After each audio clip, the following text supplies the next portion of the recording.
আর ডিম কিনে নিয়ে আসলাম, এই কয়টা ডিম মাত্র।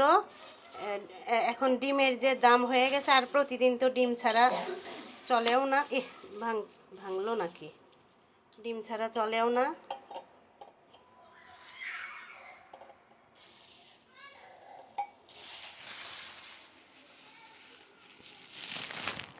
আর এই যে পেয়ারাগুলো মনে হচ্ছে যে একদম তরতাজা।